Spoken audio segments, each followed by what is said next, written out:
आप देख रहे हैं न्यूज लीडर्स, सच है तो खबर है। की शुरुआत अभी 2024 में होने वाली, उसको लेकर ईश्वर से प्रार्थना करिए कि पुनः तीसरी बार पूर्ण बहुमत से अब की बार 400 पार का नारे के साथ में पूरे देश में भारतीय जनता पार्टी की सरकार बन रही है।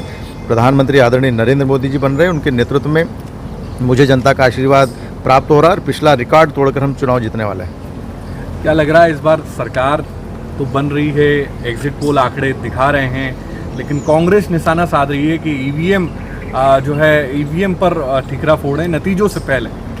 मुझे लगता है कि कांग्रेस के लोगों से सबसे पहले ये प्रश्न करना चाहिए कि ईवीएम उनके ही कार्यकाल में प्रारंभ हुई, उनके ही कार्यकाल में चुनाव ईवीएम के माध्यम से संचालन भी हुआ और आज वो ईवीएम पर आरोप लगा रहे हैं। ईवीएम बिल्कुल पारदर्शिता का मामला है। कई जगह घटनाक्रम आपने देखा होगा कि पश्चिम बंगाल में जब वोटिंग हुई तो ईवीएम मशीन उन्हीं के गठबंधन के संगठनों ने पानी में फेंक दी, नदियों में फेंक दी, लूटपाट करी। उनको विश्वास ही नहीं है ईवीएम पे। और मुझे लगता है कि ईवीएम बहुत पारदर्शिता का परिणाम है और इस देश के प्रधानमंत्री मोदी जी के प्रति जनता का विश्वास है।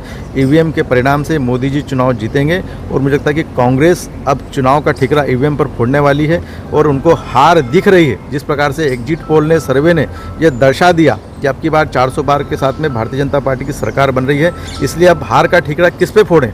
उनके जो नेता हैं राहुल गांधी पे फोड़ नहीं सकते, क्योंकि उन्होंने गांधी परिवार के नाम से ही नेतागिरी करी है। उनके परिवारवाद के कारण ही नेतागिरी करी और परिवारवाद के कारण ही कांग्रेस खत्म भी हो रही है। और इसलिए अब ईवीएम पर कैसे फोड़े? वो राहुल गांधी पर नहीं फोड़ सकते। पूरा देश और दुनिया जानते हैं कि पप्पू के नेतृत्व में देश प्रगति नहीं कर सकता। देश के प्रधानमंत्री नरेंद्र मोदी जी के नेतृत्व में देश प्रगति कर सकता है और इसलिए ईवीएम पर झूठा आरोप लगाकर ये हार का ठिकरा ईवीएम पर फोड़ने वाले हैं और निश्चित तौर पर ये कांग्रेस के लोग कहीं न कहीं किसी कारण को ढूंढने का प्रयास कर रहे हैं। 29 की 29 जीत रहे हैं। निश्चित तौर पर मध्य प्रदेश की 29 सीट में से पिछली बार हम 28 सीट जीते थे। इस बार हम 29 की 29 सीट जीतेंगे देश के प्रधानमंत्री नरेंद्र मोदी जी के नेतृत्व में भारतीय जनता पार्टी के संकल्प पत्र के आधार पर।